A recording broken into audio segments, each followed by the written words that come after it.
Buenas tardes, bienvenidos de nuevo a este webinar de ADESLA Salud y Bienestar que, como ya es habitual, emitimos conjuntamente y en directo con la iniciativa de CaixaBank Talks. En este caso vamos a hablar de cómo superar el insomnio y vamos a ver las técnicas y los consejos médicos para mejorar nuestro descanso. Os animo a participar respondiendo a las preguntas que os vayamos a ir haciendo durante la charla y realizando vuestras preguntas sobre las dudas que tengáis al final de esta. Os pedimos realizar preguntas de tipo general sobre el tema que tratamos. Este formato no sustituye a las consultas particulares que deben de ser atendidas por tu sanitario de referencia y ya que es el que conoce realmente tu caso en concreto, tu historia clínica en profundidad y te puede dar los mejores consejos. Si estáis en el entorno de ADESLA Salud y Bienestar, en pantalla completa, tendréis que salir de ella, como es habitual, para ver el menú de respuestas y clicar en la que consideréis más correcta, o para formular las preguntas a la ponente. Para los asistentes en CaixaBank Talks podéis hacerlo, como siempre, escaneando el código QR que tenéis en la pantalla. ¿Sabíais que el insomnio es la alteración del sueño más frecuente? Pues hoy vamos a descubrir con la doctora Celia García Amalo qué ocurre en nuestro cuerpo y en nuestra mente cuando no descansamos bien, qué factores influyen en la calidad del sueño y cómo abordar el insomnio de una manera adecuada y efectiva. Un buen descanso marca la diferencia en tu salud y tu bienestar. En este webinar aclararemos los conceptos claves y resolveremos dudas para que tengas información clara, fiable y de primera mano.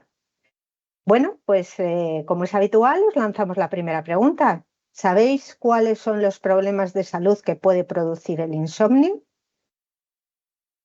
Bueno, pues parece que hay uno muy claro que tenemos, el estrés, la ansiedad. Veo que estáis muy metidos en el tema, va cambiando, pero estas dos preguntas parece que van, estas dos afirmaciones parece que van ganando. La verdad es que todo esto nos lo va a aclarar la doctora, porque este webinar es una iniciativa conjunta de ADESLA Salud y Bienestar con la doctora Celia García Amalo. Ella es neuróloga, experta en medicina del sueño, y actualmente es codirectora del Centro Integral del Sueño y Neurociencias, además de coordinadora del Grupo de Estudio de los Trastornos de la Vigilia y del Sueño de la Sociedad Española de Neurología. Como es a ella a la que queremos oír de primera mano, no la voy a quitar ni un momento más. Cuando tú quieras, Celia. Bueno, ¿qué tal? Buenas tardes a todos. En primer lugar, muchísimas gracias por la invitación a participar en este webinar, que la verdad es que es un tema que a mí me apasiona y me encanta. O sea, me dedico desde hace ya bastantes años al mundo del sueño y la medicina del sueño, de decir que es algo apasionante y que como neuróloga, pues la verdad es que me encanta desarrollar mi trabajo. Hoy vamos a hablar de insomnio, ¿vale? El insomnio da para muchísimo. Entonces, para poder comenzar, bueno, vamos a tratar diversos aspectos, porque primero, para poder hablar de insomnio, debemos hablar de sueño, ¿verdad? O sea, tenemos que entender qué es el sueño, cómo es nuestro sueño, por qué dormimos, qué consecuencias tenemos cuando no dormimos, y después ya sí que vamos a entrar en el insomnio. Vamos a intentar entender cómo se produce el insomnio y qué lo produce, ¿no? Qué lo causa y cómo podemos solucionarlo. Y por último, y no menos importante, vamos a hablar de higiene de sueño, que últimamente se habla bastante de este concepto, pero creo que es importante que le demos el punto de vista científico que necesita y no solamente, ¿no?, pues, esa generalidad de recomendaciones que aparecen en una hoja de papel y que cada uno se lleva a su casa y luego no sabes muy bien qué hacer con ellas, ¿no?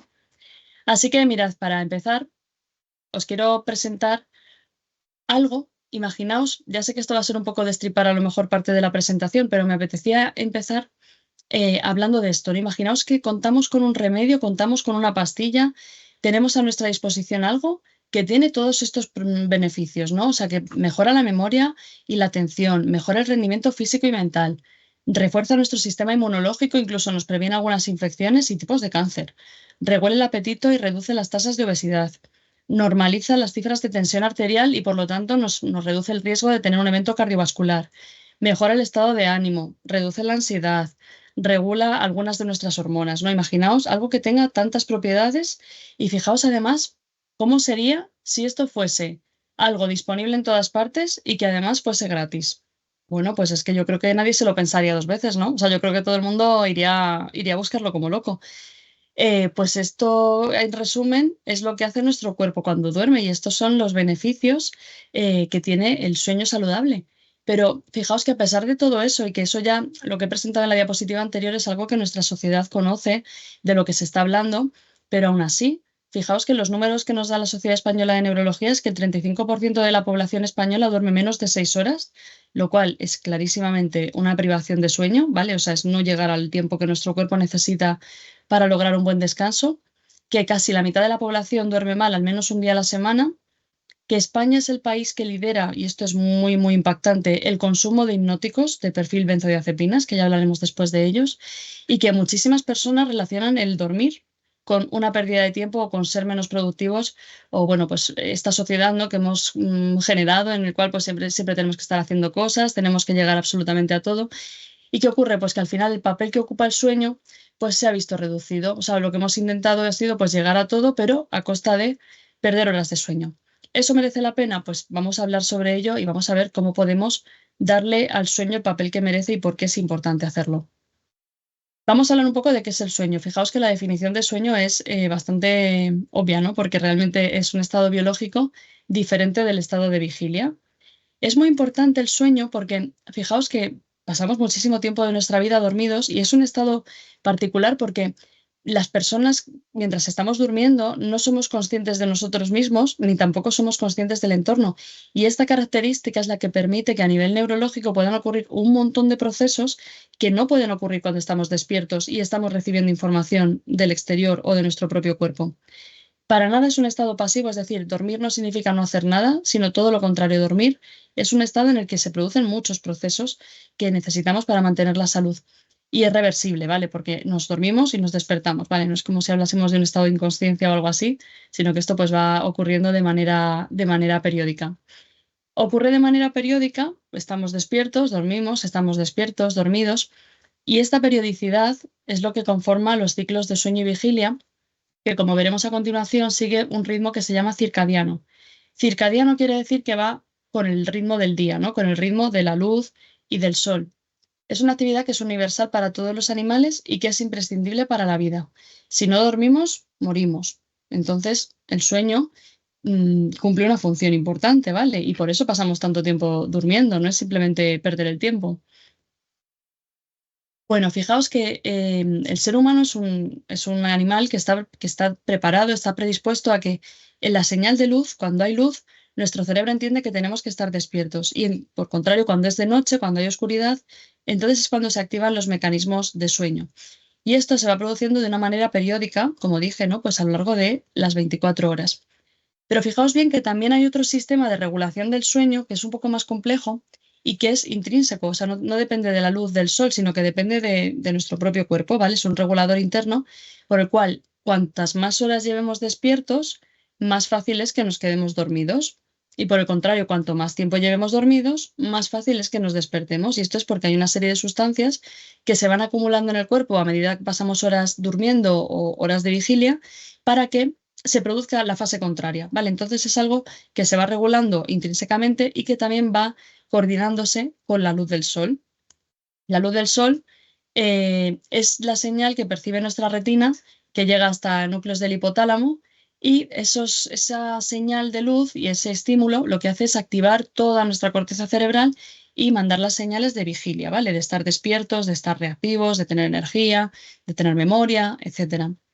Por el contrario, cuando hay oscuridad, cuando es de noche, pues esta falta de luz lo que activa es una glándula que se llama glándula pineal, que es la responsable de que se fabrique la melatonina. Y esa melatonina es una hormona que lo que favorece es el sueño. Esta diapositiva me gusta mucho compartirla porque a veces se nos olvida, o sea, a veces se nos olvida, desde que hemos inventado la luz eléctrica, yo creo que se nos ha olvidado, pero realmente los cambios que se producen en nuestro cerebro de estar despiertos a estar dormidos no son para nada abruptos ni inmediatos. Es decir, que no es la hormona, la melatonina no llega como un chute y de pronto te quedas dormido, sino que hay un periodo, hay una escala de grises en la que se van fabricando esas sustancias promotoras del sueño, al igual que mientras estamos dormidos se van fabricando las sustancias que promueven la vigilia. Y esto lo podemos asemejar a lo que ocurre en el cielo. El amanecer, el sol va saliendo lentamente, se va elevando hasta que llega a un punto de máxima luminosidad y cuando llega la tarde va cayendo, va cayendo, va cayendo hasta que se oscurece y se hace de noche. Pues esto mismo, que parece muy obvio, pero esto es lo mismo que ocurre en nuestro cerebro. Con el desarrollo de la tecnología, la luz, la electricidad, etcétera, pues esto ha cambiado porque nosotros ahora ya podemos simular condiciones de luminosidad a cualquier hora del día y podemos hacer que sea de día aunque sea de noche, ¿vale? Pero esto es importante tenerlo en cuenta para saber cómo se regula nuestro sueño y que los cambios son paulatinos. El sueño del ser humano se compone de varias fases distintas, de sueño ligero, sueño profundo y fase REM. Cada una tiene sus propias características y ocurren en varios ciclos, 4 o 5 ciclos, cada noche. Fijaos bien que así es como esto sería un hipnograma de una persona normal que pasa por todas las fases de sueño varias veces. Tenemos que dar tiempo a que se o produzcan esas fases, ¿vale? Porque el hecho de que estén estructuradas tiene su propia razón. Entonces necesitamos horas de sueño suficientes como para poder pasar por todas las fases el tiempo que sea necesario. Fijaos bien, vamos a hacer una primera pregunta porque esto siempre me gusta mucho tener el feedback del público y creo que es importante también porque me ayuda a conocer mejor pues a la población, a los pacientes, etcétera, ¿no? ¿Qué fase del sueño pensáis que es la más reparadora e importante? La A, el sueño ligero, el sueño profundo, la fase de sueño REM o todas las fases lo son. Vamos a ver si vemos las votaciones, ¿vale? Y a ver qué piensa nuestro público hoy. Bueno, a ver. Parece ser que hay dos ganadores, ¿no? Bueno, hay un ganador que es el sueño REM, me parece. Bueno, el sueño profundo ahí también hay un poco de duda, pero el sueño ligero nadie lo valora. Bueno, pues la respuesta correcta realmente es todas las fases de sueño.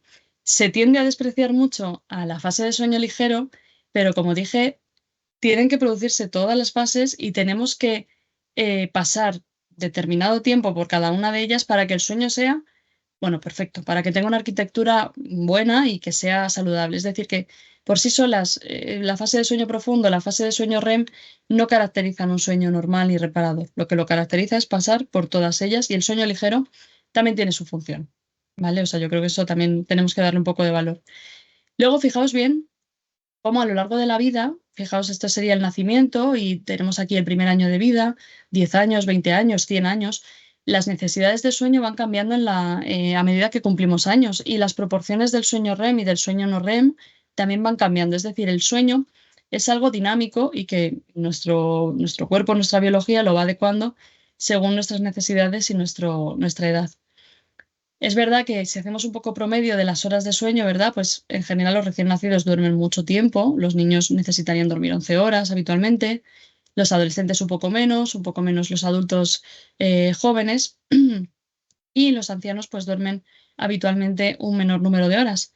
Y aquí aprovecho para lanzar una segunda pregunta, que esto también es muy importante, ¿no? Que es ¿cuántas horas tenemos que dormir? ¿Cuántas horas necesitamos? A, 10 horas. B, entre 8 y 10 horas estaría bien. C, entre 6 y 8. Y la D, depende. A ver qué respuestas obtenemos del público hoy.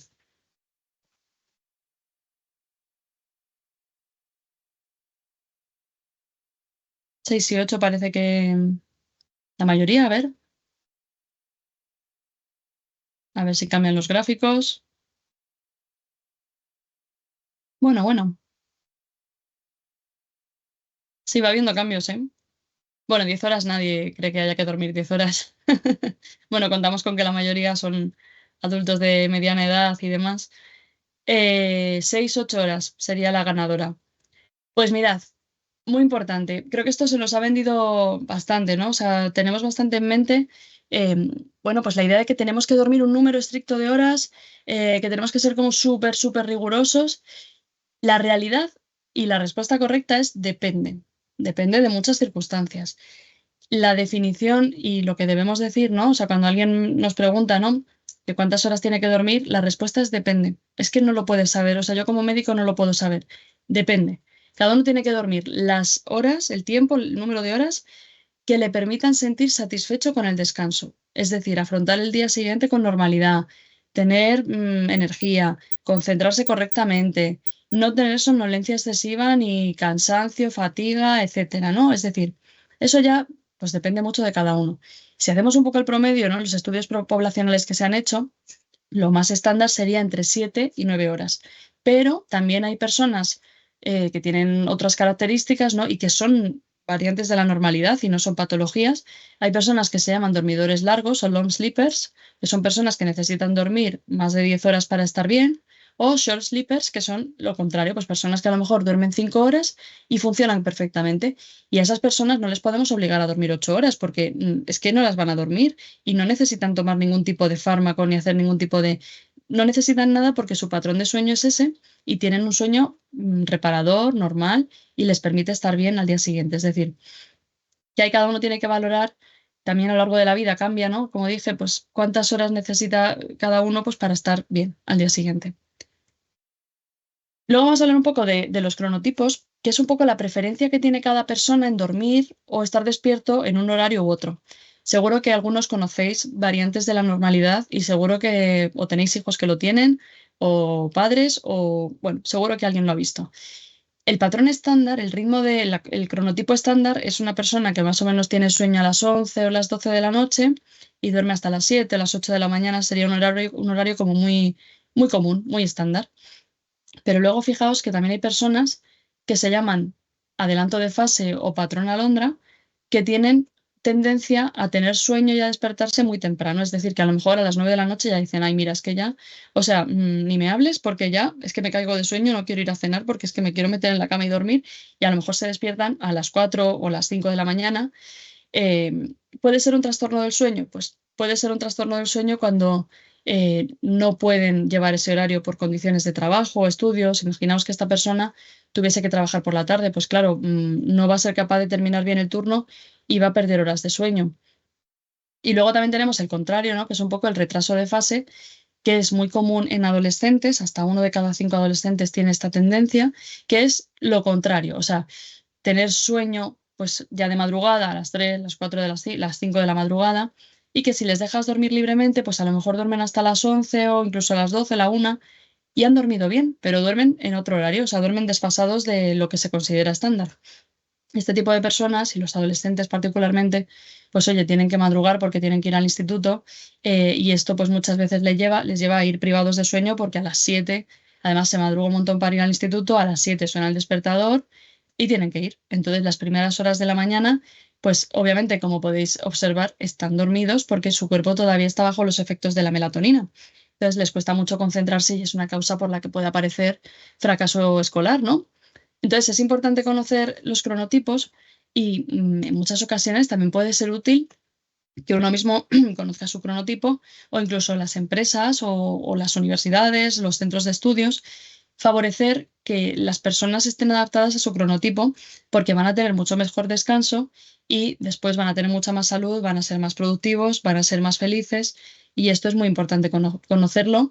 Y si una persona no puede seguir su cronotipo por las circunstancias que sea, también existe tratamiento para reubicar el patrón de sueño y hacer que un trastorno de ritmo circadiano, como se llaman estos cronotipos, así que son pues, fuera de lo más común, puedan seguir un ritmo circadiano adecuado. Bueno, ¿y por qué dormimos? Pues fijaos que cuando hablamos de salud física y salud mental, pues ya tenemos como muy, muy metido, ¿no? El tema de la alimentación saludable, el ejercicio físico, ¿no? Hay que cuidarse, hay que poner eso, ¿no? Pues hay que estar en condiciones. Y el sueño también se considera una parte muy importante y el descanso de nuestra salud física y salud mental. Es verdad que las últimas recomendaciones incluso sugieren si el sueño, en vez de ser un pilar de la salud, debe ser la base. Porque fijaos bien, como dije, que la privación de sueño favorece la obesidad, favorece que nos alimentemos peor y también el hecho de no estar descansados favorece las lesiones deportivas y también hace que ese cansancio y esa energía que se produce cuando las personas no duermen van a condicionar un peor rendimiento a nivel físico. Por lo tanto, el sueño tiene un papel fundamental, incluso fijaos que la base de un buen estado de salud puede ser empezar por un buen sueño. ¿Por qué dormimos? Pues fijaos bien, el sueño es un estado muy particular en el cual pues, se ocurre el reposo metabólico, baja la tensión arterial, baja la frecuencia cardíaca, es un momento de regulación inmunológica, regulación emocional, nos ayuda también a consolidar algunos recuerdos y memorias, es decir, esto de quedarse estudiando hasta las tantas, ir privado de sueño al examen, etcétera, pues a lo mejor no es muy recomendable para que tengas una buena memoria y para que llegues al examen en condiciones óptimas. Es decir, que quitar horas de sueño para llegar a ciertas cosas pues quizá lo que estemos haciendo es todo lo contrario de lo que pretendemos. Regulación hormonal, porque algunas hormonas, como la hormona del crecimiento, solo se fabrica cuando dormimos, ¿vale? ¿Por qué? Pues porque cuando no dormimos, y esto sí que está sumamente investigado, ¿no? Hay un aumento del riesgo cardiovascular. La hipertensión es más refractaria y más difícil de controlar. Tasas de diabetes más altas, obesidad, más riesgo de enfermedades cardiovasculares, ¿no? Más riesgo de obesidad, de inmunosupresión. Y luego, por supuesto, todas las consecuencias psicológicas que son muy tangibles y que cualquier persona que haya pasado una racha de insomnio y de haber estado privado de sueño o ha nacido un hijo y se ha privado de sueño porque el bebé se despertaba constantemente, pues al día siguiente estás irritable y estás más triste y te agobias, ¿no? O saltas con facilidad, o no te concentras, o en el trabajo dices, jolín, si yo lo que hacía rápido y tal, es que ahora es que es un mundo, es que tardo muchísimo más. Entonces, todo el mundo ha experimentado eso, puede ser normal durante alguna etapa de la vida, pero el no dormir de manera sistemática y de manera crónica, pues verdaderamente afecta mucho a nuestra salud. Bueno. Entonces, bueno, yo cuando estoy en la consulta, ¿no? Y recibo un paciente, pues en general los pacientes se presentan por varias razones, ¿no? O sea, suele haber como varios motivos de consulta. El más común es no puedo dormir. Ahora hablaremos de el insomnio, ¿no? Que es ese paciente que se presenta porque no puede dormir. Por otro lado está el paciente que duerme pero no descansa. O sea, hay pacientes que dicen, bueno, yo duermo 8 horas, pero es que me levanto peor. O sea, es que me levanto como si no hubiese pegado ojo en toda la noche. O luego están los pacientes que dicen que durante el día que no pueden, que están cansados o incluso que tienen somnolencia diurna, vamos, que se tienen que quedar dormidos, que se meten en el baño en la oficina a dar una cabezada porque no pueden aguantar la reunión. Y por último están los que cuando están durmiendo pues hacen cosas extrañas, ¿no? Pues ahí meteríamos el sonambulismo o trastornos de conducta durante el sueño, trastornos del movimiento. Digamos que estos tres últimos grupos, estos de duermo pero no descanso, estoy somnoliento o hago cosas raras, son banderas rojas y en general suelen tener más tendencia a consultar, ¿no? Y necesitan a veces una consulta especializada porque, bueno, pues hay que llegar al diagnóstico de lo que está pasando en ese paciente, ¿no? Ahora vamos a entrar un poco más en detalle en el no puedo dormir, ¿vale? Que es al final es el objetivo de este webinar, es hablar de insomnio, pero bueno, yo creo que también hay que poner un poco el contexto de qué es el insomnio, ¿no? O sea, ¿qué es el insomnio? Vamos a hablar un poco vamos a lanzar otra pregunta. ¿Pensáis que en algún caso no tener un sueño profundo y reparador puede ser normal? La respuesta A es no y debemos consultar con el médico. La B es no, pero debemos tomar algún hipnótico para corregirlo. C, no, lo mejor es tomar melatonina y mantener una buena higiene del sueño. Y la D, es normal a cierta edad. Vamos a ver las votaciones. Os animo a todos a participar.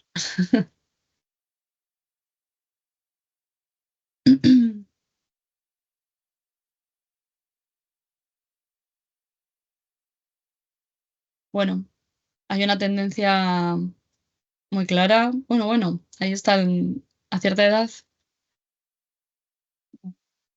Bueno, pues bueno, esto me alegra porque es verdad que no es normal y no es normal a ninguna edad. O sea, dormir mal no es normal a ninguna edad. Las personas de más edad es verdad que duermen menos horas, pero no por ello tienen que dormir peor, ¿vale? No por ello tienen que percibir que no están bien con las horas que duermen, porque eso es una cosa biológica y normal, el hecho de dormir menos horas, pero el sueño igualmente tiene que ser de calidad en las personas más mayores, ¿no?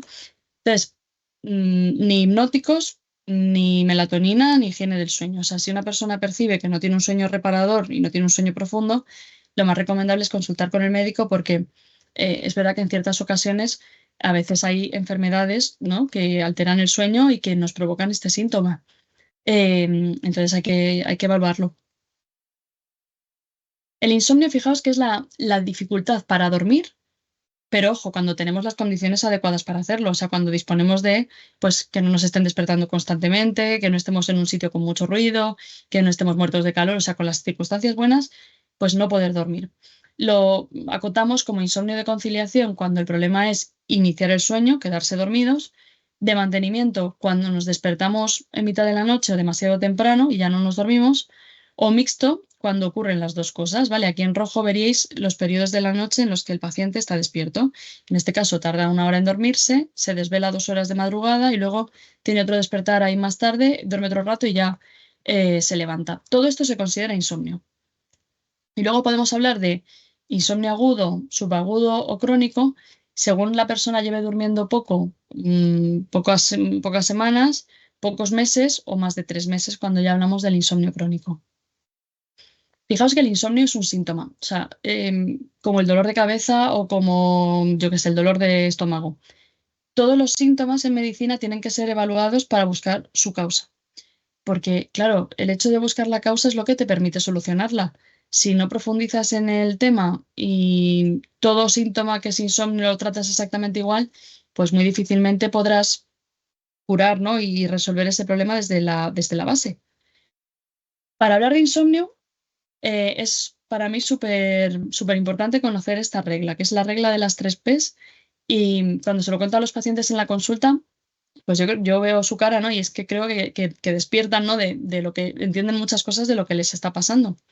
La primera P, fijaos que se llaman factores predisponentes. O sea, hay personas que tenemos que por ciertas características de nuestra personalidad hay un estado de tendencia mayor a tener problemas de insomnio, ¿no? Hay una predisposición a tener insomnio.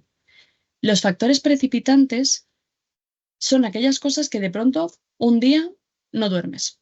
Pues por lo que sea, pues porque tienes un examen, porque tienes un viaje, porque tienes un cambio de trabajo, por una reunión, por cualquier cosa. O sea, realmente los factores precipitantes, perdón, pueden desencadenar un periodo de insomnio en cualquier persona, ¿vale? Pero eso, a medida que pasa el tiempo, si ese factor ha desaparecido porque ya has hecho el examen, ya has hecho el viaje, ya has vuelto, pues ya está. En cambio, luego, a medida que esto se va cronificando, es cuando van teniendo más peso lo que se llaman los factores perpetuantes, que es todo lo que mete al paciente que está con insomnio en una especie de bucle del cual es difícil salir. ¿Por qué? Pues porque esa persona, aunque ya no esté en primer plano lo que desencadenó el insomnio, el propio insomnio se va retroalimentando por sí mismo. ¿Qué son esos factores perpetuantes? Pues son todas esas cosas que al final, cuando una persona no está durmiendo bien, le pasan por la cabeza y le genera como ese agobio de tener que dormir. Y entonces al final ese no dormir les lleva a tratar de mejorarlo, ¿no? Pues voy a revisar qué puedo hacer para dormir mejor. Pues voy a comprarme yo qué sé, una lámpara, unos filtros de luz azul, o me voy a poner una almohada de lavanda, o voy a llevar, yo qué sé, una higiene del sueño súper estricta, no sé, o voy a evitar cosas para dormir mejor. Por ejemplo, pues me han invitado a tomar un café a las 3 de la tarde, no voy a ir por si acaso me tomo ese café, a ver si tiene un mínimo de cafeína que ya no me va a dejar dormir. Entonces es verdad que cuando ya las personas tienen insomnio desde hace cierto tiempo, entran en este bucle de que el sueño y el insomnio acaba centrando todo, ¿no? O sea, toda la atención está puesta en si voy a dormir o no voy a dormir, cómo voy a organizarme, cómo voy a hacer al día siguiente, esa obsesión, ¿no? O sea, eso de necesitar reconducir el tema del sueño y dedicarle mucho, mucho, mucho tiempo y mucha parte de la vida a esta preocupación. Esto son los factores perpetuantes que cronifican el insomnio. Y después veremos cómo se actúa sobre esos factores perpetuantes, porque si no entras a tratar esos factores perpetuantes en las personas que están en este bucle, no consigues curar a los pacientes. O sea, esto es lo que les alimenta el insomnio. Cuando vemos un paciente con insomnio, siempre, como médico, ¿no? O sea, yo siempre me paro un poco a pensar si estamos hablando de un insomnio primario, que sigue esta regla que hemos hablado de la regla de las 3 Ps, y tiene su propio tratamiento para quitar esa P de los perpetuantes, que se llama terapia cognitivo-conductual, o si en la historia clínica de lo que yo tengo que saber de esa persona, si hay algo, si hay algún factor físico o algo que me pueda estar provocando ese problema de insomnio, ¿no? Cuando hay una sospecha de si hay un trastorno físico del sueño, pues a veces tenemos que hacer un estudio de sueño. Si el paciente recibe un tratamiento farmacológico, el que sea, pues al final es como poner una manta y tapar todo. O sea, tú pones un lorazepam y al final, pues bueno, el paciente duerme, pero nunca has llegado a saber en qué parte del insomnio estabas, ¿no? Entonces, al final los fármacos, no sé cómo deciros, o sea, usados de esa manera como indiscriminada, pues te llevan a hacer ese tipo de medicina de poner un parche, el paciente sigue adelante, el paciente va durmiendo hasta que se agote el funcionamiento de ese fármaco. Bueno, vamos a hablar un poco de los fármacos para dormir, ¿no? O sea, esta creo que es la cuarta pregunta, sí. Pues oye, ¿todos los fármacos para dormir son adictivos? Probablemente conocéis algunos, ¿no? Pues porque alguien de vuestro entorno lo tomará o alguna vez los habéis tomado. La respuesta A, sí, todos enganchan. B, sí, excepto las sustancias naturales como por ejemplo la valeriana o la melatonina. C, no, algunos no lo son y son seguros. O la D, no, algunos no son adictivos, pero generan un sueño artificial. A ver, vamos a ver las respuestas.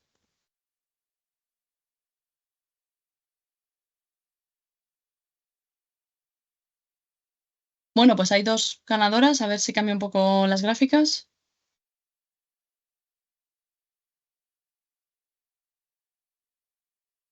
Bueno, hay movimiento también, ¿eh? Bueno, la mayor parte de las personas se decantan porque generan un sueño artificial, que es verdad que es cierto en muchísimas ocasiones. Otros pensáis que todos enganchan, que también es cierto en algunas ocasiones.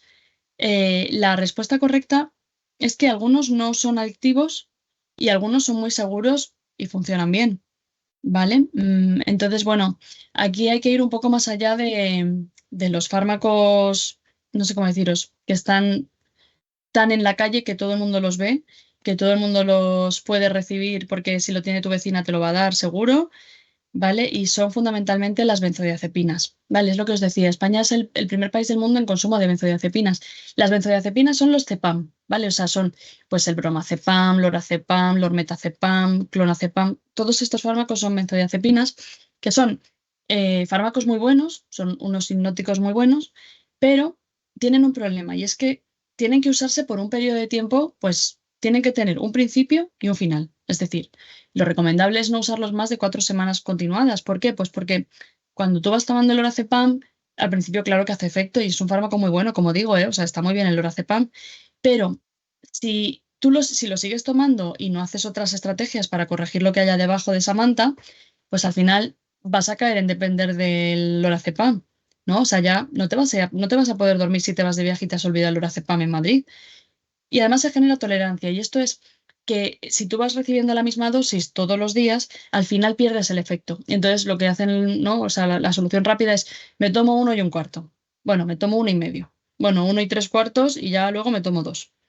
O ya luego lo que hacen otras personas, ¿no? Que es me resisto a tomarlo, me tomo uno y bueno, voy ahí apurando a ver si me tomo el cuarto, si no me lo tomo, y eso genera más angustia, ¿no? Porque al final no debería ser la persona, no debería ser el paciente el que controlase si tiene que tomar esto o tiene que tomar lo otro, ¿no? Yo creo que también es importante, pues, estar acompañados y no automedicarse, porque al final eso es automedicarse. Em, por lo tanto, las benzodiazepinas están bien, pero tienen que ser, pues, por un periodo de tiempo corto. Pues, por ejemplo, si tenemos eso que dije del factor precipitante, de que estoy agobiada porque he ido de viaje, porque me he ido, porque una mudanza, no sé qué, algo muy concreto, bueno, pues un lorazepam está muy bien. Pero cuando ya hablamos de insomnio crónico, es cuando tenemos que profundizar y atacar esa P que os dije, que son los factores perpetuantes. Y luego, ojo también, porque es verdad que las benzodiazepinas también afectan a la conducción y a personas que tengan que sean conductores profesionales o que manejen maquinaria, etcétera, pues a veces, oye, no son seguros. Cuando sospechamos que hay algo físico detrás del insomnio, como comenté, pues a veces hacemos un estudio de sueño, porque a veces la base de que el paciente vuelva a recuperar el sueño normal, pues puede ser tratar una apnea del sueño que no estuviese diagnosticada y que el paciente nos contase en la consulta que se despertaba constantemente. Pues a lo mejor ese paciente tenía una apnea y necesita un tratamiento de la apnea y vuelve a dormir normal, ¿no? O sea que por eso la parte fundamental del insomnio es verlo como un síntoma e investigar su causa. Cuando vamos al insomnio primario a hacer lo que se llama la terapia cognitivo-conductual, vamos a ir a atacar esta P. O sea, todo lo que os dije de esos pensamientos, esa angustia que te mete en el bucle, que no puedes dormir, que más te angustias, que te dicen los pacientes que han perdido el sueño y que ya es que no duermen, vamos, o sea, que no pueden dormir porque es que al final es que es la cama, o sea, es que te metes en la cama o llega la noche y ya es que lo ves como una pesadilla, te pones nervioso, ya, bueno, rumiaciones, mañana tal, ¿cómo me voy a encontrar? Voy a hacer esto, no lo voy a hacer. Entonces es verdad que todo esto es lo que te va provocando más insomnio, ¿no? O sea, todo este estado de hiperalerta y de activación por la noche. Y luego tengo una cosa tremenda, ¿vale? Que esto ya es tremendo, tremendo, tremendo, que es este dispositivo. Porque estas personas, claro, ya tienen el insomnio, pero además lo quieren saber, o sea, quieren controlarlo. Entonces se compran algunos pacientes, tengo pocos ya que tengan este dispositivo, ¿vale? Pero hay pacientes, personas que tienen este reloj en la mesilla y es que esto, imagínate, que es que no te puedes dormir, abres los ojos y lo primero que ves en el techo es una luz roja que te va diciendo cada minuto que pasa y tú no te duermes. O sea, obviamente, esto a cualquier persona, tenga o no tenga insomnio crónico, le va a poner nervioso, ¿vale? O sea que estos son parte de los factores que son perpetuantes del insomnio. Hay que acabar ya con estos, con estos dispositivos, ¿vale? Aunque hay algunos pacientes que se resisten mucho a quitarlo, ¿eh? ¿Qué es la terapia cognitivo-conductual? ¿Qué es cómo se quita esa P de los factores perpetuantes? Pues fijaos bien, o sea, volver a normalizar el sueño. Si hablamos con personas que no tienen problemas de sueño y les pedimos un consejo, eh, ¿qué hacen para dormir? Es que no hacen nada para dormir. O sea, es que dormir bien no necesita nada. Es que son personas que no tienen ningún tipo de cuidado y eso es lo que da más rabia todavía a las personas que tienen insomnio porque dicen, jolín, si es que yo estoy haciendo todo perfecto, estoy llevando una higiene del sueño como nunca se ha visto y no me duermo. Y mira a mi marido que es que no hace nada, que se queda viendo la tele, que no sé qué y se duerme. Hacer la terapia cognitivo-conductual es un proceso, o sea, es una serie se suelen hacer varias sesiones en las cuales con el paciente, según las características de su problema de insomnio, puedes ir incorporando varias estrategias para ese paciente, porque, como digo, es un tratamiento para cada persona. No le funciona igual a todo el mundo, ni es solo la parte de técnicas de higiene del sueño. Por eso digo que la terapia cognitivo-conductual es algo más de llevar unas normas estrictas de higiene del sueño, porque en todo el proceso de quitar ese factor perpetuante del bucle del insomnio, hay que incorporar las terapias de relajación para que el paciente no viva el momento de la noche como ese momento terrible del día, incorporar todas esas, reestructurar, ¿no? Todos esos pensamientos malos que se han generado con los años y con los meses de no dormir, de voy a estar mal al día siguiente, no tengo energía, tengo que dormir 8 horas porque si no duermo 8 horas voy a estar fatal, cuando no duermo una noche es que no hay quien me aguante el día siguiente, o sea, todos esos pensamientos que están súper incorporados en esa persona porque ya lleva tiempo durmiendo mal, hay que poco a poco revertirlos y normalizar el sueño, ¿vale? Volver a normalizar el sueño. Esa es la curación del insomnio primario.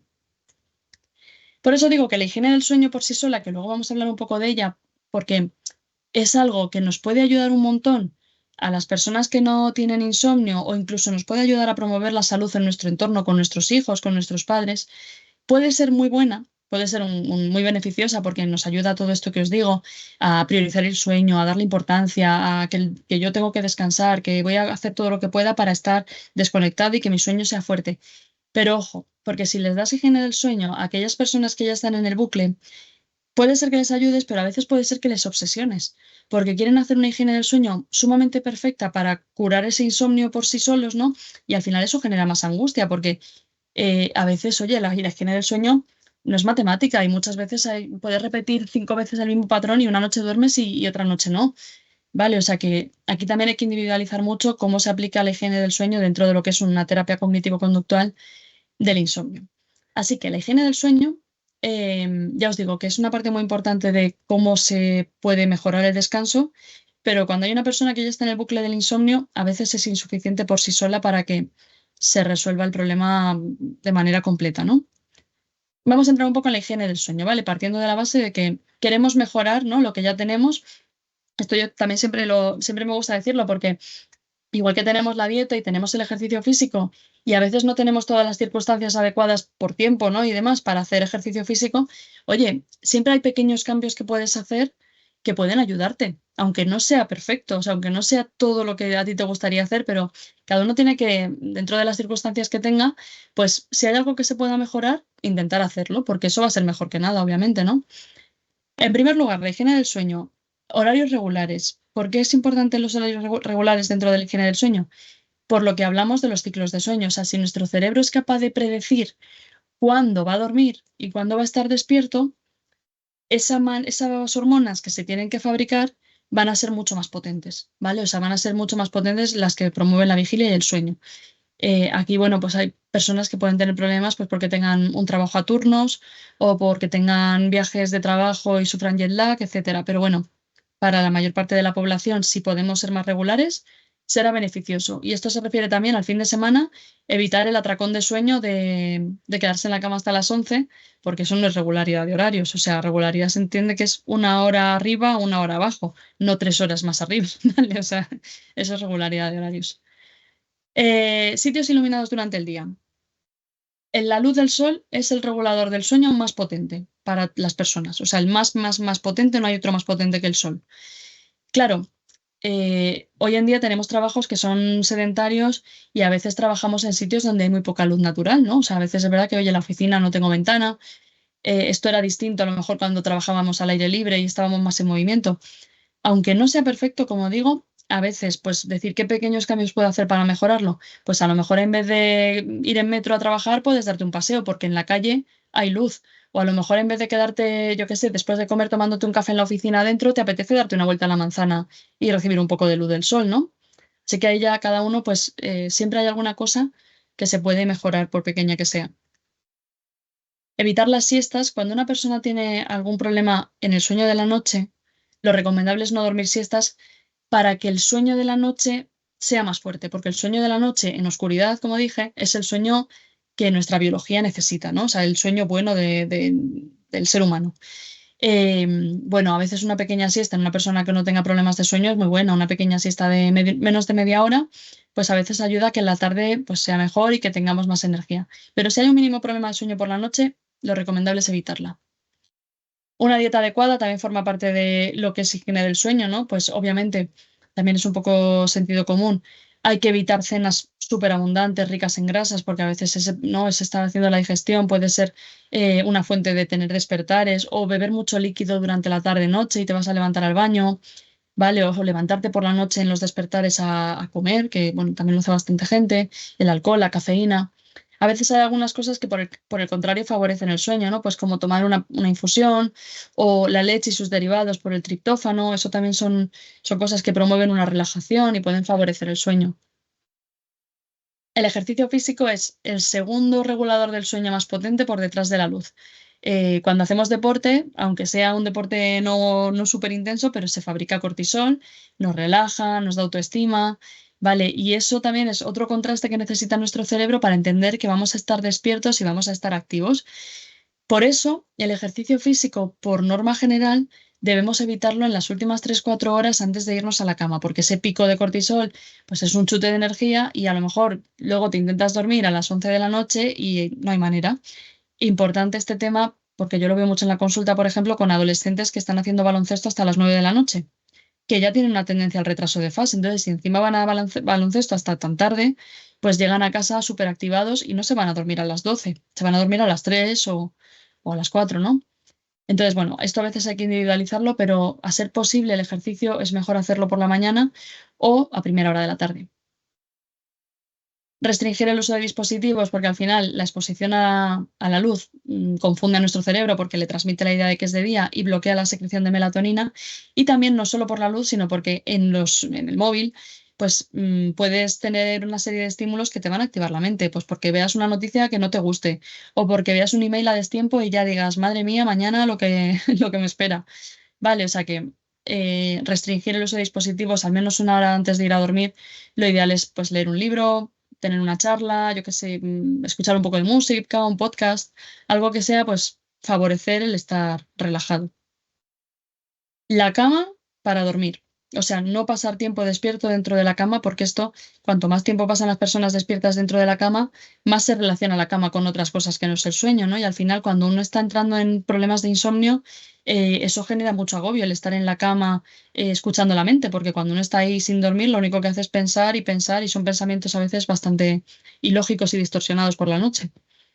Por supuesto, el dormitorio adecuado, pues a ser posible sin ruido o ponernos tapones, ¿no? Si tenemos una fuente de ruido o tenemos que dormir por la mañana, fresco, ventilado, ¿no? O sea, circunstancias buenas antes de ir a dormir, o sea, en el dormitorio.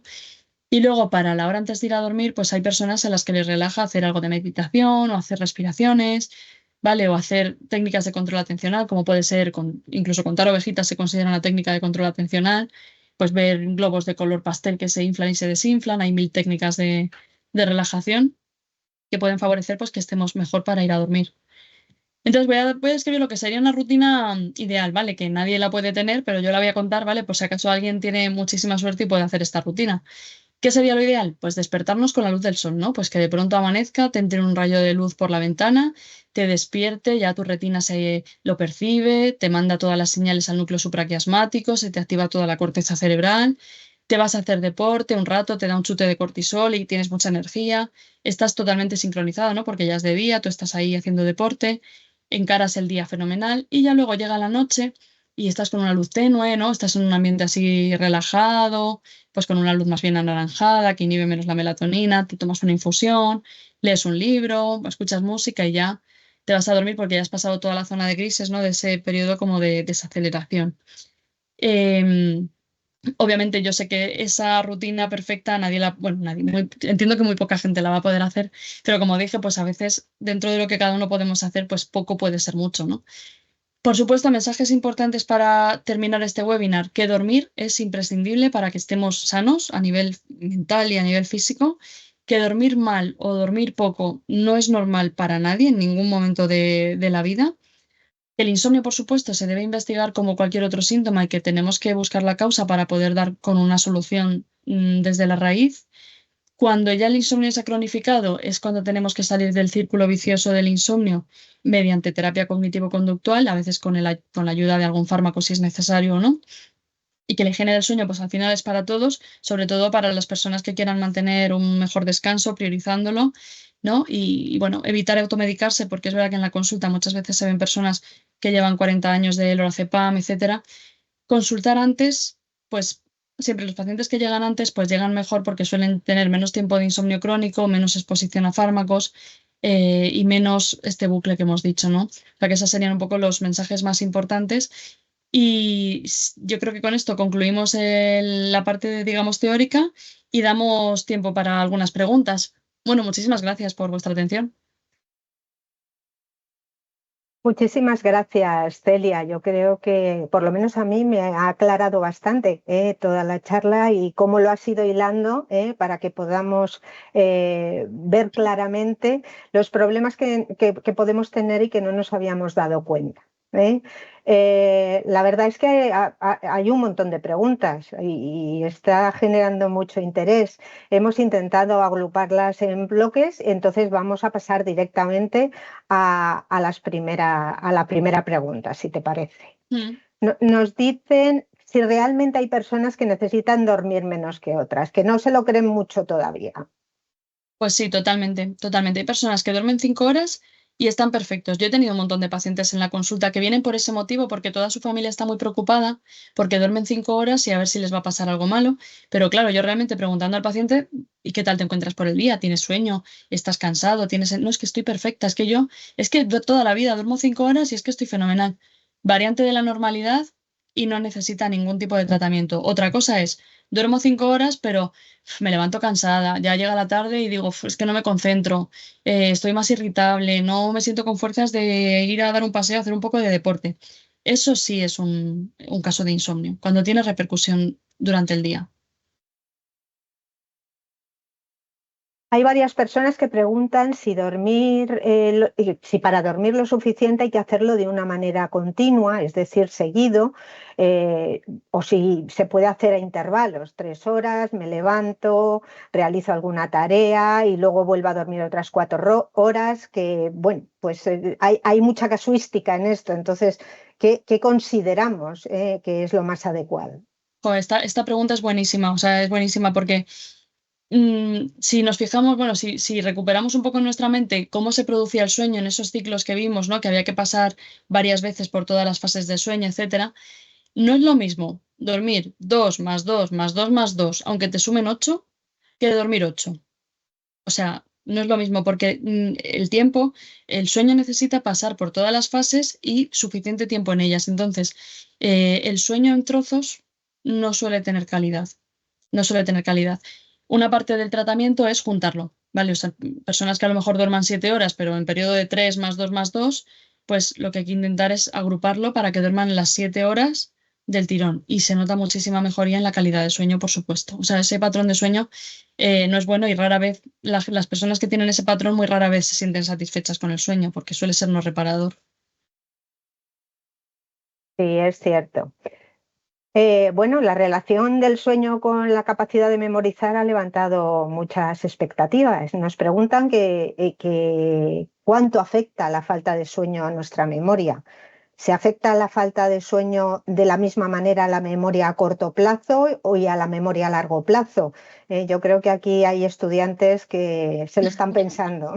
Sí, a ver, afecta a las dos. O sea, porque es verdad que la falta de sueño crónica también se relaciona con problemas de memoria más a largo plazo, incluso en algunas, hablamos también de algunas enfermedades que son neurodegenerativas, etcétera.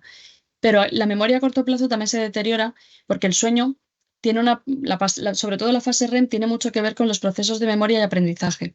Y es porque durante esta fase REM nuestro cerebro es capaz de seleccionar, que lo hace muy bien porque lo hace automáticamente, no hay que pensar nada, qué vivencias o qué cosas hemos aprendido que son relevantes, o sea, qué recuerdos, qué memorias tenemos que consolidar y qué cosas hemos vivido que no tienen importancia y las vamos a olvidar. Y ese proceso de selección de recuerdos y memorias ocurre en la fase REM. Por eso digo, ¿no? Que al final, si estás preparado de una oposición y te estás cortando horas de sueño y tal, es que a lo mejor vas a tener que estudiar el triple para memorizar algo que tu cerebro por la noche lo puede hacer, porque es que tiene esa capacidad que la fase REM sirve para eso. Entonces, priorizar el descanso. Cuando una persona está estudiando, tiene, bueno, pues eso, una necesidad de aprendizaje, etcétera, los niños, es que es fundamental. Hay que cuidar su sueño, tienen que dormir sus horas. Así es. Muchos nos preguntan si es peor para la salud el tomar pastillas, o sea, el tomar esas benzodiazepinas de las que hemos hablado, o sufrir el insomnio directamente, como un jabato. Uf, la verdad es que no me gusta ninguna de las dos alternativas. O sea, A mí tampoco. es que ahí sí que no sé qué responder, la verdad. O sea, las benzodiazepinas me parece que están, es que están muy bien si es un periodo de tiempo corto, ¿no? O sea, si es una cosa que te lo ha provocado insomnio y vas a recurrir a ellas durante un periodo de tiempo. Pero cuando ya estás en el bucle del insomnio crónico y si llevas tiempo tomándolas, eh, ni una cosa ni la otra, la verdad. O sea, no tendrías que conformarte con dormir mal porque no es normal dormir mal.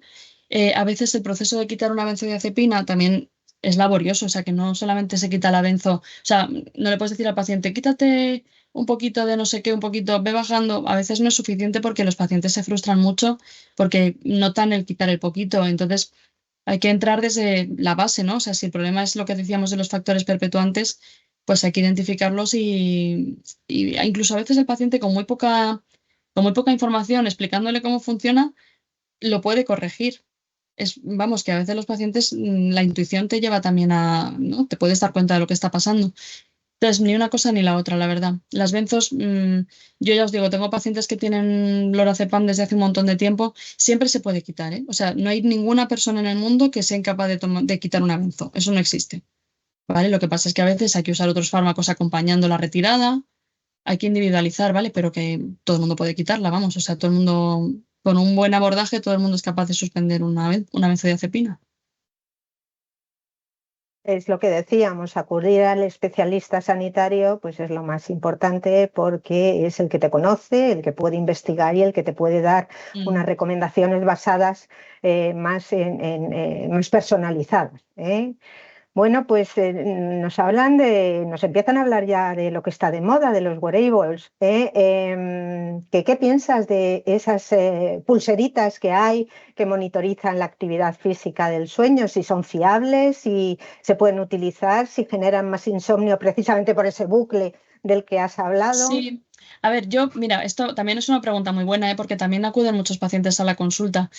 Yo, sinceramente, creo que puede ser muy bueno porque también ayuda a la sociedad a tomar una conciencia, ¿no? Sobre lo importante que es el descanso y cuidarlo y demás, ¿no?